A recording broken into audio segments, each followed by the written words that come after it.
Mesdames et messieurs, bonjour. Eh bien, j'ai l'honneur d'animer cette incroyable conférence qui, je voudrais vous le rappeler, autrefois tenait une journée entière, et j'espère qu'on va y revenir, qui est celle des JNDA au féminin. Alors, je ne peux pas commencer sans saluer Denise Epoté, qui est notre sœur à toutes et qui a initié cette journée des femmes il y a maintenant pratiquement 10 années.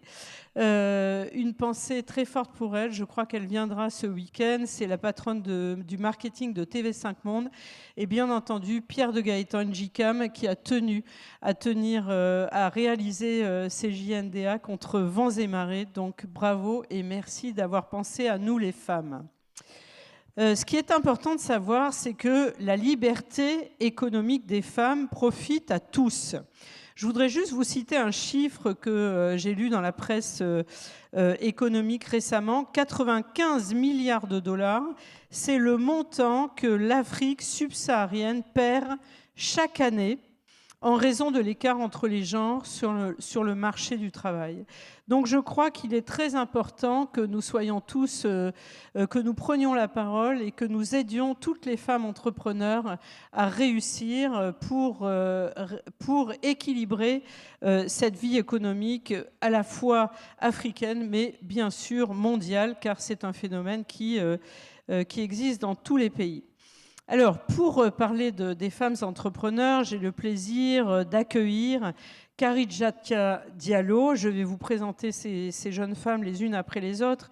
Vous êtes directrice générale de Edit Africa International. Vous êtes à la tête de 2 entreprises, une entreprise de distribution de télécom et une agence de communication et d'événementiel.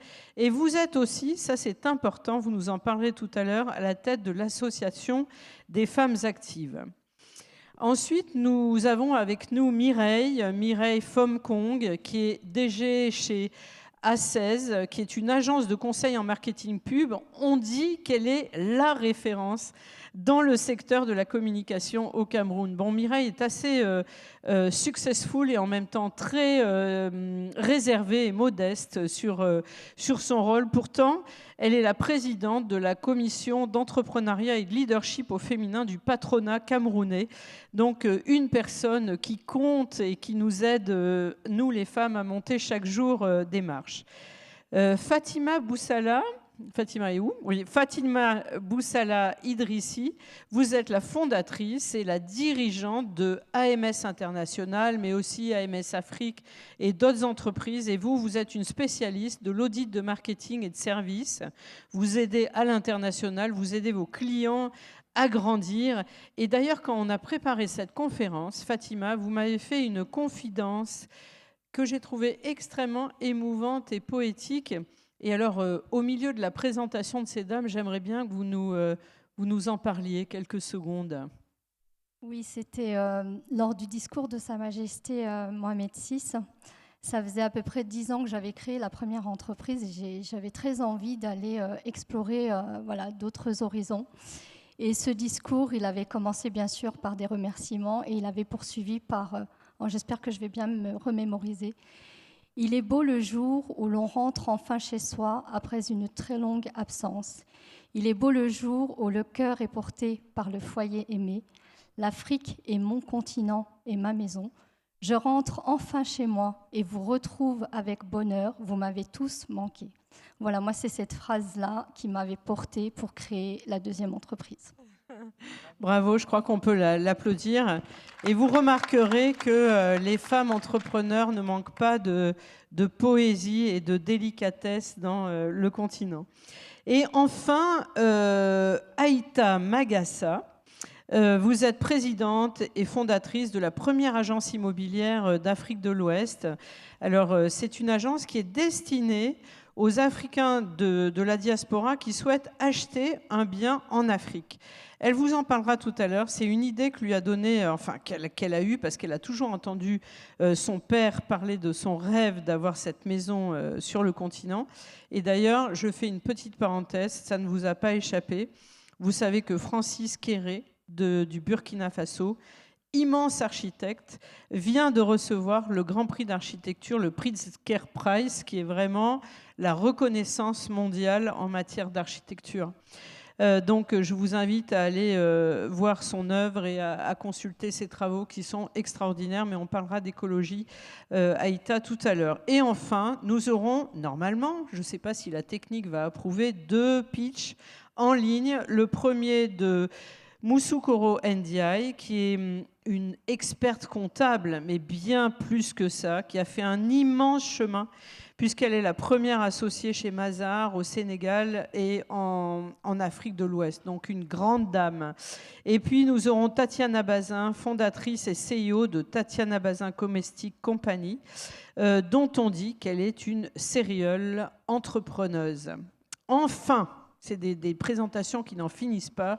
Excusez-moi, je voudrais saluer 2 femmes qui sont restées bloquées à Paris ce matin. Naïma Mfadel, qui a une entreprise de conseil, mais qui est une femme extrêmement engagée dans la politique, qui s'est engagée dans les quartiers politiques de la ville, qui a été maire adjointe, qui est en lice pour les législatives pour les Français de l'étranger. Je voudrais la saluer parce que jusqu'à hier soir, elle pensait être avec nous. Et Diana Brondel, qui est une start-upeuse incroyable, franco-sénégalaise, qui a créé Xalis, qui est une start-up, une néobanque pour les adolescents. Voilà, j'ai fait le tour des Wonder Woman. Il y en a dans la salle. On en a connu pendant des années. Je vous invite à les applaudir avant de passer la parole à Mireille. Alors Mireille, je voudrais commencer par vous parce que vous avez beaucoup... Alors moi, je lui ai dit, vous êtes un rôle modèle. Alors elle me dit, ah non, non, je veux pas que vous disiez ça. Non, non, non, je suis comme les autres, etc. Mais pourtant, vous avez beaucoup de choses à dire sur l'entrepreneuriat au féminin. Alors j'aimerais bien que vous posiez le décor. J'espère que je me fais entendre. Je voudrais déjà vous remercier, vous, pour votre... pour votre sororité et puis surtout pour la bienveillance avec laquelle vous avez préparé ce débat. Au risque de choquer un certain nombre de personnes, ce sont 2 qualités qui sont très féminines et qu'on retrouve en général comme caractéristiques chez les femmes managers et chez les femmes entrepreneurs, aussi bien en Afrique qu'ici. Pourquoi est-ce que je pense qu'il faille parler d'entrepreneuriat féminin? En général, quand on parle d'entrepreneuriat féminin, ce qu'on met en avant, ce sont les parcours individuels des femmes. Ce qui est aussi mis en avant, ce sont des exploits individuels. Ce n'est pas mauvais parce qu'il est bon que les jeunes femmes en Afrique qui rêvent d'entrepreneuriat et qui rêvent de succès en entreprise, en entrepreneuriat, que ces femmes aient une incarnation et qu'elles s'incarnent dans un certain nombre d'aspirations. Donc je comprends cette idée de vouloir donner des modèles concrets, mais c'est difficile de se regarder passer à la fenêtre. Et donc oui, je considère que j'apprends beaucoup des femmes que je rencontre au quotidien grâce au rôle que m'a donné le conseil d'administration du JICAM, le patronat camerounais, et le président du patronat camerounais. Je me nourris aussi de ce que toutes ces femmes m'apportent au quotidien. Et donc, être un rôle modèle, oui, c'est un honneur, mais je considère que nous nous nourrissons les unes les autres de nos parcours respectifs et que mon parcours peut être intéressant, mais que finalement, quand on met ça en perspective avec ce que les femmes apportent à l'entrepreneuriat en Afrique, c'est un parcours, pardon, mais marginal. Donc, de façon générale, je voudrais, par 2 citations, un peu comme ma consoeur de côté l'a fait. La première citation est de Célestin Tawamba, je ne sais pas s'il est dans la salle, président du JICAM, qui a dit il y a exactement 2 semaines à Douala, si je devais recruter à un poste de direction un homme ou une femme à compétences égales, avec mon expérience de chef d'entreprise, je rappelle que c'est le patron du patronat camerounais et que cet homme emploie plus de 2000 personnes et qu'il a fait d'une femme la patronne de son groupe. Il a dit, si je devais recruter, je le dis en toute sincérité, ce n'est pas un propos de circonstance, je choisirais une femme. Le deuxième propos que je voudrais mettre en avant est celui d'Emmanuel de Tailly, qui est le patron de la filiale camerounaise du groupe Castel au Cameroun, qui, il y a un an, disait, le 8 mars, ce que les hommes ont mis à l'envers dans l'économie en Afrique, les femmes vont le remettre à l'endroit. Je sais que ça paraît être des propos incantatoires, mais j'ai pris un élément important que je voudrais partager avec vous. C'est une enquête de la Banque mondiale, donc ce n'est pas qu'un propos incantatoire, qui explique que les femmes en Afrique sont la clé de la croissance. Les femmes dans l'entrepreneuriat en Afrique, elles sont la clé de la croissance et elles entreprennent, et c'est une grande nouvelle, à 57% plus que dans toutes les autres parties du monde. La seule différence, c'est qu'elles sont majoritaires en tant qu'entrepreneurs, mais que l'environnement qui est à la fois inéquitable et injuste fait d'elles les plus pauvres entrepreneurs du monde de façon majoritaire. Elles entreprennent beaucoup, elles gagnent très peu, elles sont paupérisées alors qu'elles entreprennent. Et je terminerai juste par là, un pays comme le Cameroun qui revendique son autonomie alimentaire la doit essentiellement à ces petites agricultrices, femmes entrepreneurs. Donc elles restent confinées, même dans l'agriculture, à des petites tâches, à des tâches lavandières de façon générale en zone rurale ou à des tâches domestiques, mais mises ensemble et en commun, elles ont permis à cette Afrique de résister, pour parler d'actualité, à la crise du Covid. Parce que la crise du Covid, c'était la fermeture des frontières. Et pour résister et pour vivre, pour continuer à faire face au plan économique, les femmes ont été déterminantes. Et on n'en parle pas assez. Merci. Merci, merci Mireille. Vous avez raison, 57%, c'est très important. Dans le monde, il n'y a que 20% de femmes qui sont créatrices d'entreprises. Mais justement, comme vous avez ébauché ce tableau, quels sont les freins et quel est l'environnement qui empêche les femmes de réussir? Alors, je vais aller très rapidement pour ne pas monopoliser la parole. Les freins, on peut... moi, je vais vous résumer du haut de mon expérience. Il y a le premier frein qui revient, nous l'avons vu avec le Bureau international du travail et dans toutes les enquêtes que nous faisons au niveau du patronat camerounais, le JICAM, c'est l'accès au financement. Elles vous disent nous n'avons pas accès au financement. Il faut savoir que majoritairement, elles sont exclues du système bancaire traditionnel parce que, dit-on, vous savez, je vous disais tout à l'heure que les tâches auxquelles elles sont confinées paraissent résiduelles, mais quand vous les mettez ensemble, c'est ça qui fait tenir l'économie. Elles vendent, elles sont des revendeuses de produits vivriers dans les marchés et donc elles ont une rémunération qui est une rémunération quotidienne. Dans le système bancaire tel qu'il s'exprime, le système financier en Afrique, elles ne sont pas éligibles au crédit. Parce que on vous dit, on n'a pas de traçabilité sur les revenus.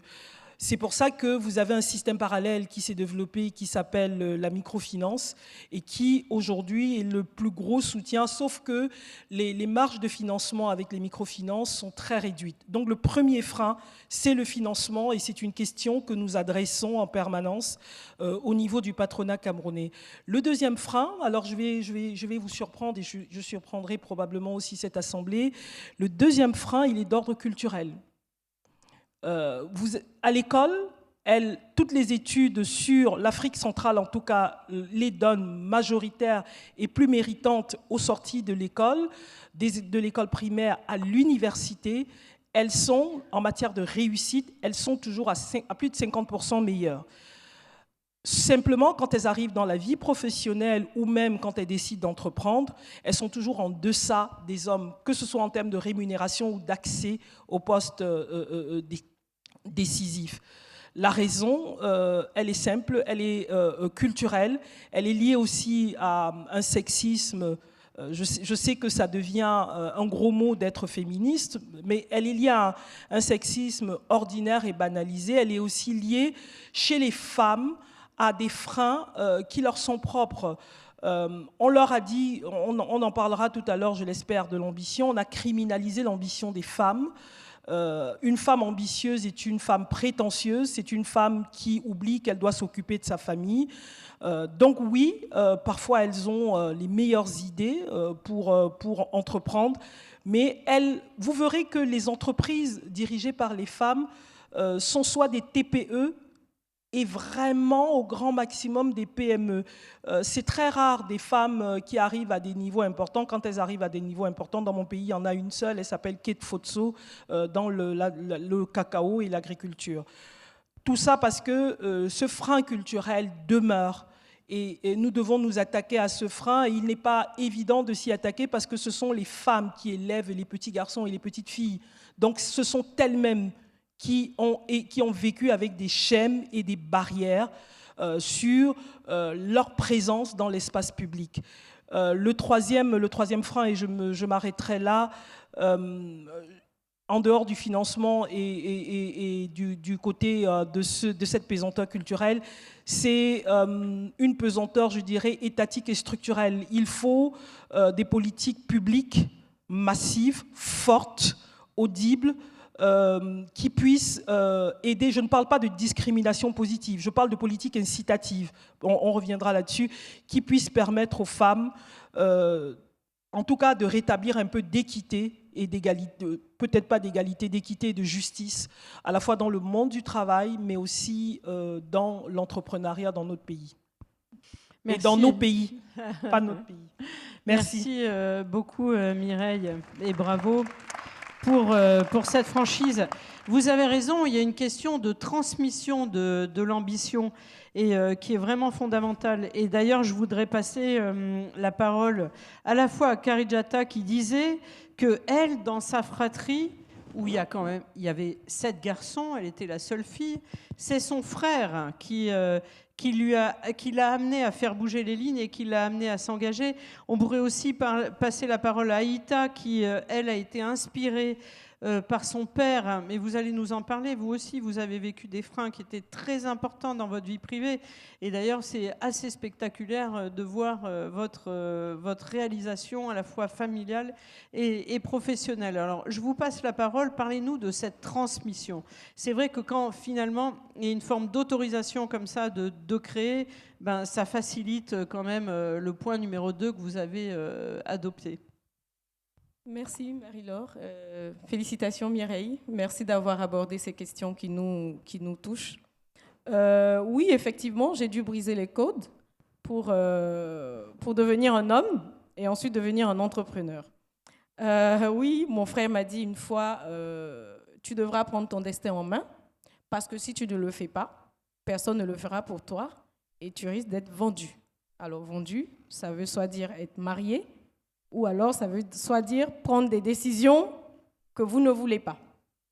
Donc, je suis née effectivement d'une fratrie d'hommes, donc avec les questions qu'elle a abordées, donc les questions culturelles, qui tout de suite deviennent... Pour moi, j'aurais mis les freins donc, à l'entrepreneuriat féminin et au développement donc, de nos entreprises, j'aurais mis en premier rang le frein culturel. Parce que je pense que c'est ça qui est fondamental. Après, l'accès au financement va venir. Mais la première chose, c'est la décision de s'assumer en toute liberté. Donc, d'être une personne à part entière avec des positions claires et assumées. Donc, chez moi, dans ma culture, les femmes n'ont pas droit à l'école. Voilà, quand vous êtes femme, vous n'allez pas à l'école, tout simplement. Donc, il a fallu briser ce code-là, mais on ne peut pas le briser seul. Quand vous avez 5 ans, 6 ans, quel code vous pouvez briser dans votre famille? Rien du tout. Il a fallu qu'il y ait des gens qui portent une vision qui soit suffisamment grande de l'humanité pour décider eux-mêmes de briser des codes, au risque peut-être même de leur vie, pour que vous puissiez avoir accès donc, à l'éducation. Donc pour moi, dès le départ, le décor était planté.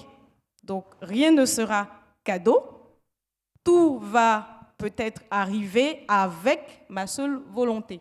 Donc, quand j'accède à l'école, moi, c'est aussi un symbole pour mon grand frère. C'est un hommage à lui qui, malheureusement, n'a pas eu très longue vie, donc qui est décédé à 36 ans, qui n'a pas eu la chance de me voir dans cette tribune, mais à qui je dis merci parce que s'il n'avait pas impulsé cette dynamique, je ne serais pas là aujourd'hui.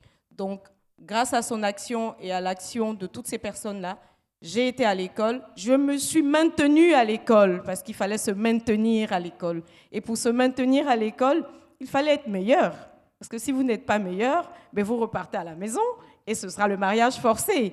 Donc vous voyez qu'il y a quelque chose qui vous poursuit qui est beaucoup plus fort qu'autre chose. Donc vous n'avez pas envie d'être marié de force et vous n'avez pas envie donc d'être soumise à des décisions que vous ne voulez pas. Donc je me suis maintenue à l'école.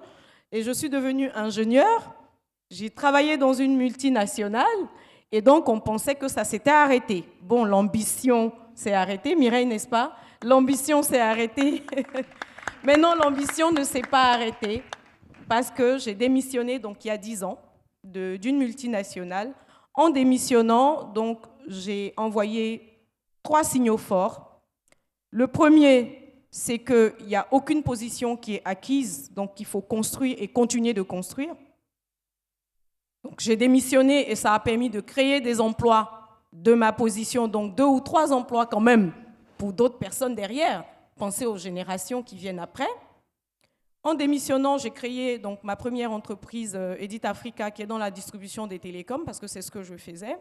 Et ensuite, la deuxième, qui est une régie publicitaire. Et j'ai quand même créé à peu près une vingtaine, trentaine d'emplois. Bon, on dit, mais pourquoi elle fait tout ça? Pourquoi est-ce qu'elle ne s'arrête pas et tout? Qu'est-ce qu'elle veut démontrer? Je ne veux rien du tout démontrer. Je veux juste vivre une vie normale et assumer donc, les décisions que je prends. Ensuite, j'ai rencontré les JNDA. Il y a 7 ans, jour pour jour, j'étais à cette tribune-là et j'ai parlé avec des personnes formidables. Et Monsieur le Premier ministre Lionel Zinsou parlait de retombées immatérielles de ce type de rencontre. Ce n'est pas négligeable de venir, de prendre le micro. C'est vrai que c'est très difficile, ce n'est pas une tâche facile, mais il faut le faire. Et il faut venir écouter, il faut venir partager, il faut venir donner quelque chose. Parce qu'un simple contact avec une personne, vous n'avez pas idée de ce que ça peut transformer la vie de cette personne. En participant en 2015 au JNDA, j'étais déprimée. Je suis arrivée ici, mais vraiment complètement down, parce que j'étais seule, parce que j'essayais d'entreprendre dans un environnement qui n'est pas du tout mature, qui n'est pas forcément structuré. Donc, on parle de diaspora. Donc, on est dans des environnements ici en Europe, tout est normé, tout est correct. Chez nous, ce n'est pas comme ça. Il faut tout faire depuis le départ. Et il faut accepter de le faire et faire le sacrifice en toute résilience. Et je suis sortie des JNDA en me disant que j'ai raison d'être entrepreneur et que je vais rester entrepreneur. Et que non seulement je vais rester entrepreneur, mais je vais créer une initiative, parce que je le faisais de façon informelle. Je parlais avec des jeunes filles, je coachais des jeunes femmes, mais c'était informel. Je vais repartir des JNDA en créant une initiative pour rassembler d'autres femmes entrepreneurs, pour ne pas qu'elles dépriment et pour ne pas qu'elles abandonnent en si bon chemin. J'ai donc créé en 2015 Active, qui travaille donc avec des communautés de femmes. C'est un espace, donc ça s'appelle la Maison Active, qu'on voudrait aujourd'hui institutionnaliser et faire en sorte que ça devienne une franchise. Donc c'est des espaces, c'est un espace de travail collaboratif dans lequel on fait de la formation, on donne de l'information, donc la bonne information, on encourage les femmes par du coaching et ensuite on a créé donc des crèches garderies. Parce que n'oubliez pas, l'éducation, c'était la base donc, de ce que je suis devenue. Donc aujourd'hui, on a 2 maisons actives à Abidjan. On espère pouvoir en ouvrir à l'intérieur du pays. Il y a de la demande dans le domaine. On a ouvert au passage un média, donc une radio, à Bouaké, qui est la 2e ville de Côte d'Ivoire. Et cette ville, si vous connaissez l'histoire de la Côte d'Ivoire, a subi énormément pendant la crise que nous avons connue. Et cette radio traduit les contenus de Active à ces femmes. On a près de 3 millions de personnes qui nous écoutent et on continue donc notre bonhomme de chemin. Et je suis convaincue qu'avec cette résilience-là, cet encouragement, on va continuer à impulser donc, le développement de nos... Merci, merci, bravo. C'est vrai que c'est très inspirant. Et je disais à Mireille tout à l'heure que j'ai connu à Douala une radio pour les femmes, avec des femmes. Et vraiment, c'est extraordinaire quand même pour pousser l'entrepreneuriat et les initiatives. Aïta, c'est quelque chose qui vous parle, ce qu'on vient de dire. C'est vrai que vous avez vécu ça aussi de façon assez difficile, et dans votre chair, et dans votre vie, et en même temps, vous êtes une géniale entrepreneuse. Donc, racontez-nous votre parcours. Alors effectivement, waouh les filles, hein. Bravo. Alors moi je suis Aïta Magassa, j'ai 37 ans, je suis la fondatrice du groupe Nawali. On en a parlé tout à l'heure, c'est vrai que c'est un groupe immobilier qui est principalement pour l'Afrique, pour des personnes de la diaspora. C'est vrai que mon parcours personnel, il est assez compliqué parce que c'est vrai que, comme tu le disais tout à l'heure, j'ai été inspirée par mon père. Donc moi, je viens d'une grande fratrie, j'ai eu 8 frères, moi, j'ai 4 sœurs aussi, et donc on était beaucoup. C'est vrai que on était assez pauvres parce que mon père, il était ouvrier, donc toute sa vie, il a été ouvrier. Il a beaucoup travaillé, beaucoup charbonné, comme on dit, et il a beaucoup entrepris. Et c'est vrai qu'il m'a inspirée parce que il nous a fait connaître l'Afrique. Notre pays d'origine, c'est la Mauritanie. C'est vrai qu'il nous amenait souvent, il emmenait souvent des groupes d'enfants parce qu'on était beaucoup, donc on n'y allait pas tous ensemble. Parfois, quand j'allais donc en voyage avec lui, c'est vrai qu'il me parlait toujours d'une seule chose, d'une seule et unique chose, c'était le retour au pays. Donc le retour au pays était très important pour lui. Et il avait envie de nous transmettre aussi cette envie de revenir plus tard en Afrique, notamment en Mauritanie ou en tout cas en Afrique. Et c'est vrai que mon père me parlait beaucoup des terrains, il me parlait de l'agriculture. Il avait cette passion pour la construction. Il voulait construire sa maison, il voulait nous transmettre aussi cette passion. Et c'est vrai que moi, il me l'a transmis, mine de rien. C'est quelque chose que je ne prenais pas forcément au sérieux quand j'étais petite, quand j'avais 15 ans. Ce n'était pas très important pour moi. On me parlait beaucoup de mariage. Donc moi, je suis de culture soninké, la culture encore. C'est vrai que la culture soninké, c'est une culture très, très dure. La place de la femme est... je ne sais pas si on a une place vraiment. Voilà. Donc concrètement, pour vous dire, on n'a pas vraiment une place. On est là, on doit faire des enfants, on doit se marier avec la personne qui va nous être désignée. Et malheureusement, à 22 ans, c'est ce que j'ai subi. Donc j'ai été mariée de force. Malgré que j'étais une enfant qui travaillait bien à l'école, j'étais une enfant qui entrait dans les ordres, hein, mais en fait, je dénotais avec mes autres sœurs, avec mes frères et sœurs. C'est vrai que j'avais beaucoup d'ambition. Et je le montrais, je ne le cachais pas. Je le disais tout le temps, moi je veux faire ça, je veux atteindre ça, je veux faire ceci, cela. Ça a étonné mes parents et ils se sont dit, non mais il y a quelque chose avec cette fille. Je pense qu'il faut aussi un peu la freiner et je pense que la meilleure manière de la freiner, c'est de la marier. Malheureusement, ça arrive à beaucoup de femmes et les femmes de ma génération, en tout cas, j'ai 37 ans, comme je vous ai dit, beaucoup ont subi ça, en tout cas dans mon entourage. J'ai eu ce mariage forcé avec un homme qui était violent. J'ai eu une vie très compliquée. Je me suis ensuite séparée de cette personne. J'avais un enfant en bas âge, à 2 ans, qui avait 2 ans. Voilà, il avait, non, même pas 1 an et demi. Il avait 1 an et demi quand je me suis séparée de ce monsieur. Et j'ai dû refaire ma vie. J'ai été seule avec mon enfant, criblée de dettes. Donc j'ai vécu des situations très, très difficiles et j'ai été aussi pointée du doigt parce que j'étais une femme divorcée.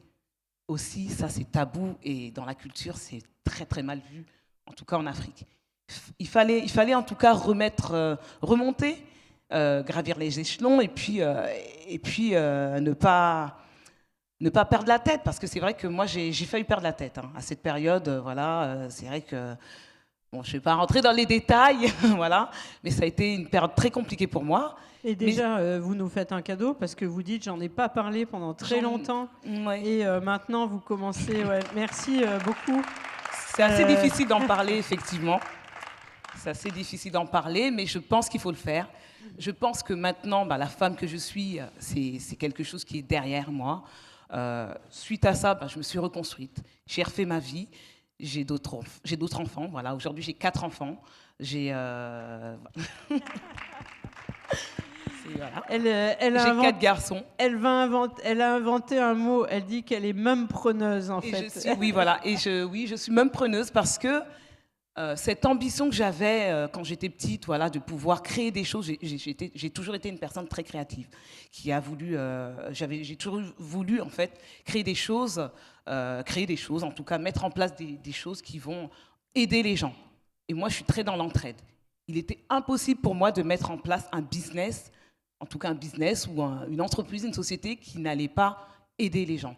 Et donc, c'est vrai que la société que j'ai mise en place, les valeurs de cette société, la valeur première, c'est l'entraide. Parce que Nawali, ce n'est pas une société comme tout le monde, comme tous les autres, comme toutes les autres. Ce n'est pas une agence immobilière classique. C'est une agence immobilière qui permet d'investir en toute sécurité, d'accompagner les personnes de la diaspora et de le faire avec un système d'entraide sous forme de tontine. Je pense que vous savez ce que c'est, la tontine. Oui, magnifique. Voilà, les tontines, voilà, ce sont des systèmes de financement. Encore, là, on revient au problème de financement qu'on a, en fait, de base. Moi, j'ai constaté énormément de problèmes quand j'ai voulu me lancer dans ce projet pour permettre aux personnes d'investir en toute sécurité dans l'immobilier. Je me suis dit, je vais le mettre en place. Je sais que c'est un projet extrêmement compliqué. Je sais que personne ne me soutient, parce que personne ne me soutenait, et on m'a énormément découragée à l'époque quand j'ai voulu le faire. Je sais que ça allait être quelque chose d'extrêmement compliqué, mais justement, puisque c'est quelque chose d'extrêmement compliqué, je me suis dit que j'allais avoir les épaules. Et j'ai les épaules, hein, bien sûr, puisque je l'ai mis en place, ce projet. Et il fallait trouver il fallait trouver des différences avec toutes ces agences immobilières qui existent, des différences parce que le secteur de l'immobilier, c'est un secteur l'immobilier en Afrique, en tout cas, c'est un secteur très particulier, très sensible. C'est un secteur qui est compliqué. Et aujourd'hui, il fallait, moi, ce que j'avais, par exemple, comme défi, il fallait que je me place, que je me positionne, en tant que leader dans le domaine. Alors, du coup, dites-nous un peu en chiffres, Donc, qu'on sache. Nawali, c'est quoi en chiffres? Alors, Nawali, aujourd'hui, c'est une société où j'ai 15 employés. On est positionné dans 5 pays. On est au Sénégal, Mali, Mauritanie, Côte d'Ivoire et Gambie. On est également en France, puisqu'on a un bureau en France à Cergy. On a un bureau à Dakar et un bureau en Mauritanie. Nawali, en chiffre aujourd'hui, c'est un chiffre d'affaires de plus de 400 000 euros et des prévisions de chiffre d'affaires à plus de 7 chiffres pour cette année. Waouh! Vous êtes vraiment, en tout cas pour les personnes qui manqueraient d'énergie ou d'envie d'avancer, vous êtes extrêmement inspirante. Là, je fais coucou parce qu'on a quelqu'un qui est en ligne, qui doit nous écouter. On est ravis de vous voir. C'est Tatiana, j'imagine. Oui. Je ne sais pas si vous nous entendez. On va passer la parole à Fatima juste avant de vous parler. Qu'est-ce que ça vous inspire, vous, tout ce qu'on a entendu? Et puis vous, quel a été votre moteur pour l'ambition? Alors, en tout cas, merci pour l'invitation. Puis je suis fière d'être à vos côtés, mesdames. Franchement, quelle énergie, quel dynamisme.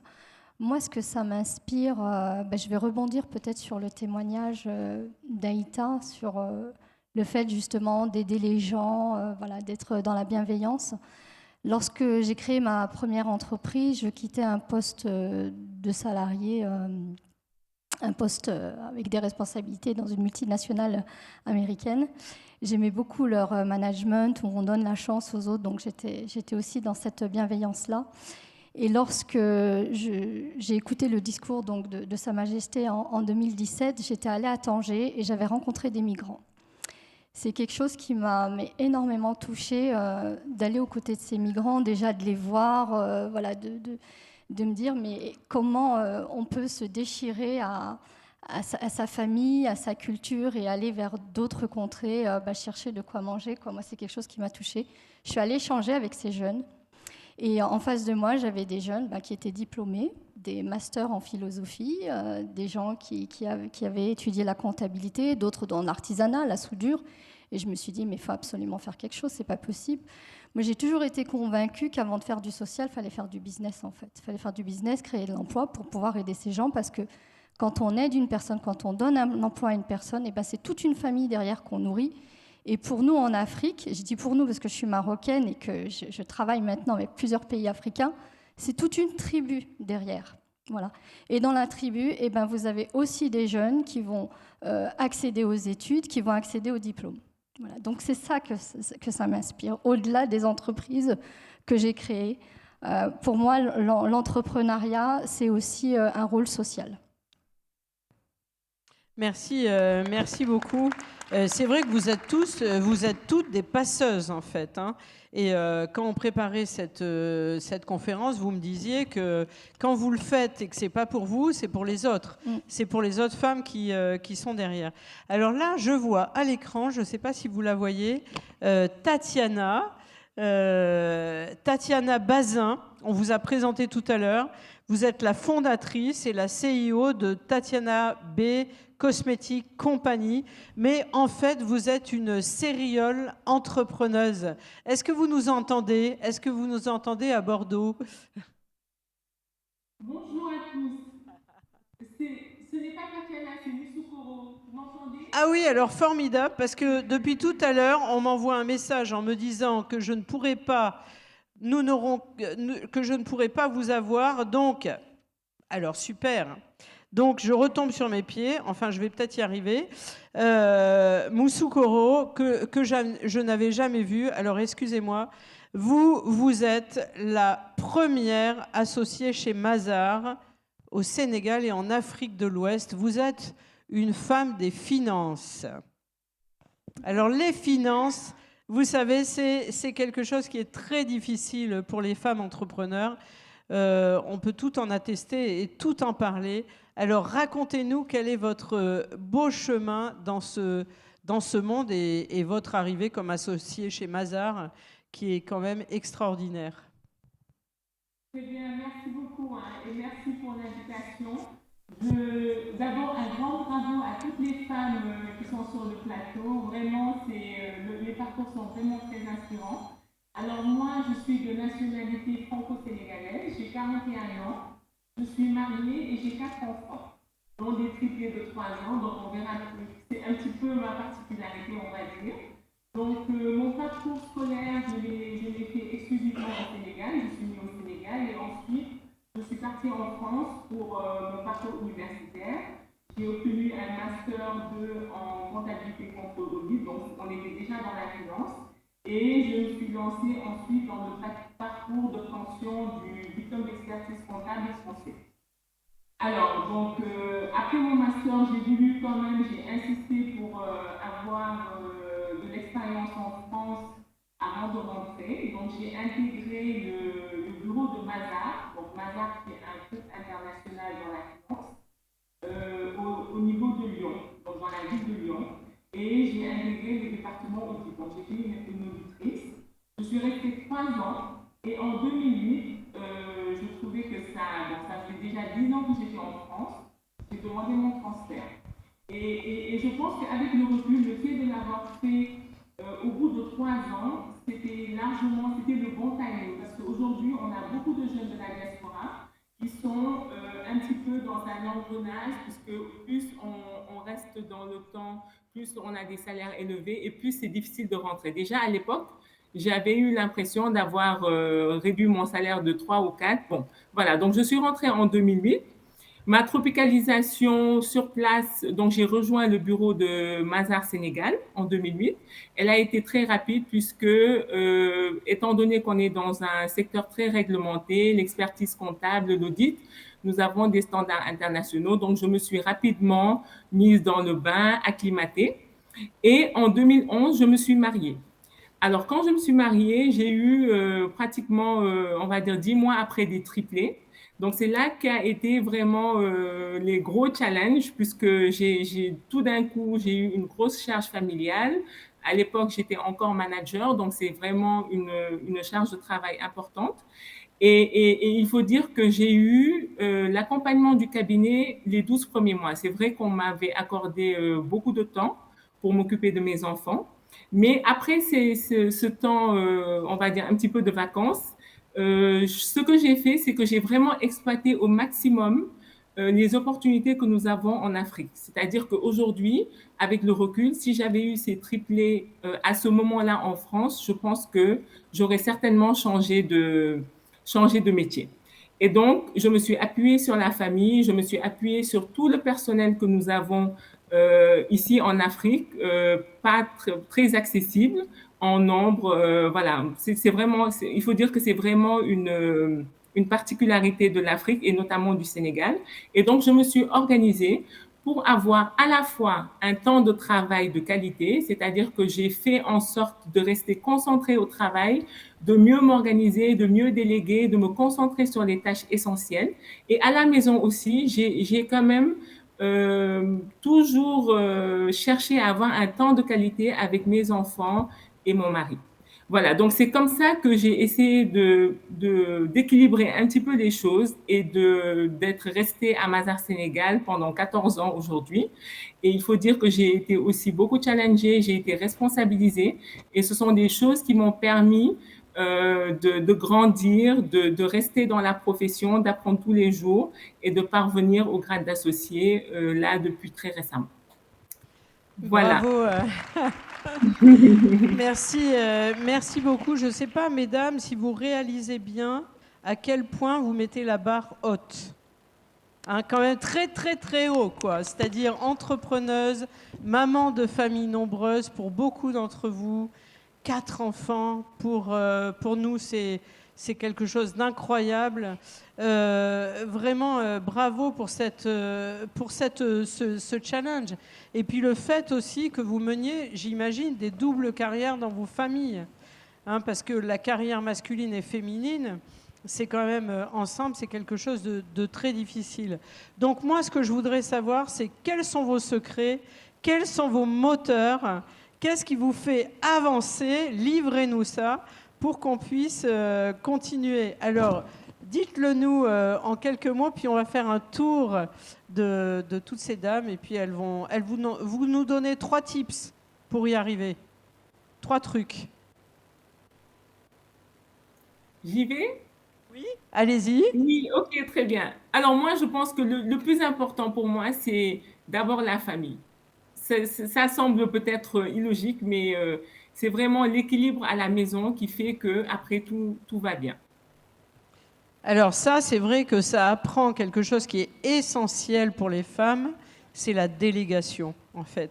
C'est le fait que nous ne soyons pas toutes convaincues qu'on doit tout faire et qu'il y a d'autres personnes autour de nous qui le font très bien. Et vous, Mireille, qu'est-ce que vous nous diriez ? Qu'est-ce que c'est les conseils pour les entrepreneuses ? Là encore, je vais peut-être déroger Marie-Laure à... C'est la rebelle du plateau. Oui, mais je suis vraiment désolée d'être celle qui est je suis transgressive de nature. Et je voudrais commencer déjà par m'excuser de n'avoir pas suivi le canevas qui voulait qu'on se présente et qu'on parle de soi. Je m'en excuse vraiment. Je considère que mon parcours personnel est une goutte d'eau finalement peu importante comparée à ces femmes que je vois au quotidien. Et sur les 3 tips que vous demandez, je voudrais partager sous forme d'hommage 3 tips qui viennent des femmes que je vois au quotidien, de la position que j'ai, de celle de présidente de la commission entrepreneuriat féminin au Cameroun. Le premier, c'est d'abord, ma voisine d'à côté en a parlé, c'est que les femmes entreprennent. Je ne dis pas que c'est meilleur, je dis qu'elles entreprennent de façon différente. Il y a toujours à la base une forme de bienveillance et de générosité extraordinaire. Donc je commence, le premier type, c'est la bienveillance, c'est la générosité. Et le deuxième, c'est l'effort. Quand je vous parle de ces femmes qui ne peuvent pas être membres du patronat au Cameroun, elles se lèvent majoritairement à 4 heures du matin. Elles s'occupent de leurs enfants, qu'elles conduisent à l'école. et elles doivent rassembler les produits vivriers qu'elles ont achetés. Ce sont des revendeuses, on les appelle au Cameroun des bayam salam. Donc il y a l'effort. Et pour la plupart, elles rentrent chez elles à 18h après avoir reversé le fruit de leur vente dans une coopérative. Donc l'effort, c'est le deuxième tip que je partagerai. Si vous voulez devenir entrepreneur en pensant que vous dormirez 4-5 heures par jour parce que, dans la journée parce que vous serez votre propre patron, alors il faut changer d'ambition. Et le dernier, c'est la persévérance. Je connais beaucoup de femmes entrepreneurs parce que je dois dire que la commission que je dirige regroupe aussi plusieurs associations de femmes entrepreneurs. Nous avons des associations de femmes entrepreneurs de 700, voire de 800 femmes. Je sais qu'on nous dit qu'il nous reste 5 minutes pour conclure, mais tout à l'heure, j'ai vu des panels avec des hommes qui ont pris plus de temps. Donc, on nous permettra, d'aller au bout de notre propos. Plus que 2 minutes, mais l'assistance nous permettra. Donc, le troisième et dernier tip que je partageais, et ce n'est pas que pour les femmes, hein, je pense que ça vaut aussi pour les hommes, mais ce sont des valeurs qu'on retrouve beaucoup chez les femmes entrepreneurs que nous voyons au Cameroun, c'est la persévérance. La persévérance parce que pour la plupart en zone urbaine, elles ont monté des petites unités industrielles, elles ont monté parfois artisanales, et elles sont très persévérantes parce qu'elles n'ont pas l'outil de production, parce qu'elles n'ont, je l'ai dit tout à l'heure, elles n'ont pas accès au financement, mais vous les voyez résilientes, volontaristes et prêtes à aller décrocher la lune, et tous les jours, elles gardent le sourire. Donc les défaites sont des enseignements pour le lendemain. Donc,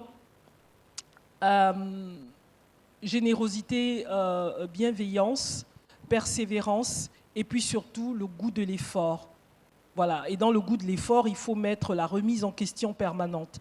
J'ai dit que je ne parlerai pas de moi, mais j'ai fait mes études en travaillant, j'ai fait mes études en étant chef d'entreprise, et je vous avoue que l'un de mes rêves, c'est de faire une autre grande école, donc je continuerai à faire des études, je continuerai à me former, à me documenter, comme plusieurs femmes entrepreneurs le font tous les jours. Donc désolée. Merci Mireille, mais c'est vrai que être apprenante tout au long de sa vie et dans un parcours de formation régulier, c'est assez essentiel pour progresser.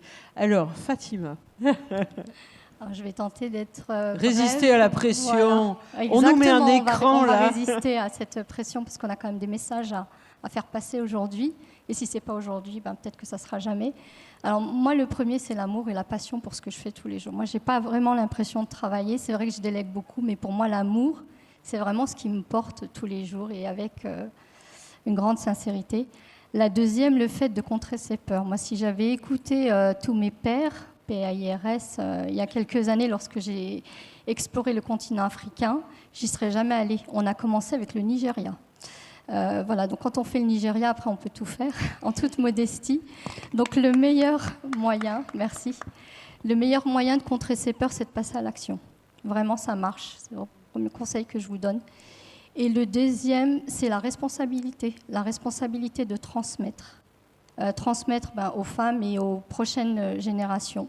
Voilà, donc c'est ce poids, entre guillemets, qui n'est pas un poids, mais si on ne transmet pas, personne ne le fera, ou quelqu'un d'autre le fera, mais pas de la manière que l'on souhaite. Donc voilà, l'amour, contrer ses peurs et la responsabilité de transmission. Merci beaucoup Fatima. Alors Kharidja. Très bien, merci. Pour moi, la première chose, c'est vraiment de savoir qui l'on est, de définir ses priorités et ses rôles, et enfin de les assumer en toute responsabilité avec beaucoup de courage. C'est très important et ça rejoint donc l'avis de Moussokoro qui parle de ces triplés. Le premier rôle, et je l'assume pleinement en tant que mère et épouse, mon premier rôle, pour moi, c'est vraiment d'éduquer mes enfants pour que demain, ce soit des garçons et des filles qui se respectent et qui co-construisent ensemble. Donc, demain. Le Premier ministre s'est levé, mais il a parlé de coproduction, mais il y a co-construction aussi. Donc, mon rôle, c'est vraiment de les éduquer. Mais ce n'est pas parce que je décide d'éduquer mes enfants que je ne suis plus, si je suis avec mes rêves et mes ambitions. Donc je fais preuve de discipline. Ce n'est pas toujours le cas. J'y travaille. Et aussi, j'apprends à m'organiser. Je fais en sorte que tous les matins, même quand je suis en mission, de parler avec mes enfants, tôt le matin à 6 heures.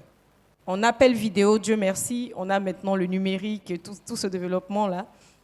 Je peux leur parler, je peux les encourager, parce qu'il faut qu'ils restent meilleurs et surtout qu'ils fassent ce qu'ils aiment faire. Ensuite, le soir, on travaille sur les devoirs. Oui, parfois j'ai des collègues et d'autres personnes de l'association qui me disent « Mais comment tu arrives à suivre les devoirs de tes enfants tous les jours ?» Je dis « Ça fait partie de mes priorités. » Je m'organise et je leur accorde 30 minutes. Quand maman rentre tard, tous les devoirs restent sur la table. Fait ou pas.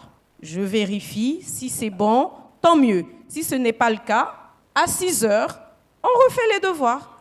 Et ensuite, on est bien. Ça fait partie de mes priorités. Ça ne m'empêche pas de diriger mon entreprise avec des règles, avec de la rigueur, avec de la résilience, parce que ça ne se passe pas toujours comme prévu, mais il faut s'y maintenir. C'est pour ça qu'on a Active, pour continuer de parler les unes avec les autres, se partager les tips et les bonnes pratiques pour se maintenir en tant que bonne maman, en tant qu'éducatrice, mais en tant qu'entrepreneur à succès. Et je suis sûre que nous sommes toutes sur le bon chemin. Merci, merci beaucoup. Alors Aïta, vous avez le mot de la fin. J'ai les 2 minutes. Vous avez vu cette pression pour les devoirs. Vous voyez ce qui vous attend.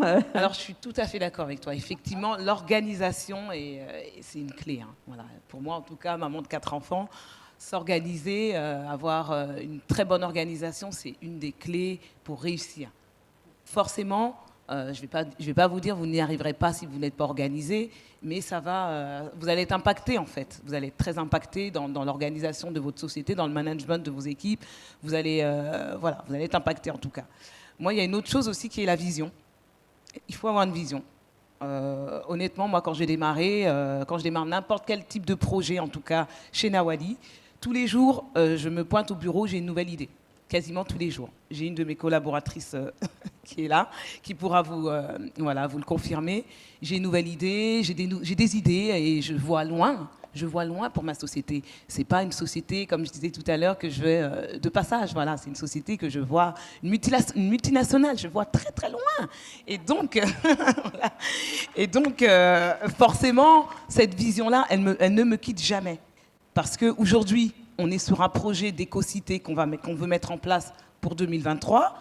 En 2025, on est sur d'autres projets. Je suis comme ça, mais tout le temps. Donc ça, cette vision-là, elle est extrêmement importante. Il faut que je conclue. Et puis ensuite, après, pour terminer, c'est la résilience. Franchement, la résilience, c'est une des clés. Je pense qu'on est tous d'accord avec ça. Se relever après chaque échec. Forcément, ce n'est pas un chemin tout tranquille, tout simple. On a forcément des difficultés qu'on rencontre sur notre chemin, d'autant plus en étant des femmes, voilà, dans un domaine particulier, voilà, pour l'immobilier en tout cas. Et donc, on me coupe déjà, il y a la musique. Hein. Merci beaucoup Aïta. Et je vous rappellerai en conclusion que l'égalité femmes-hommes pour le continent africain, ce sera 95 milliards de dollars en plus pour l'équilibre du pays. Et tant que les femmes seront en majorité dans ce monde et considérées comme une minorité, nous continuerons à nous lever et à parler. Je vous invite à faire une standing ovation à ces femmes extraordinaires.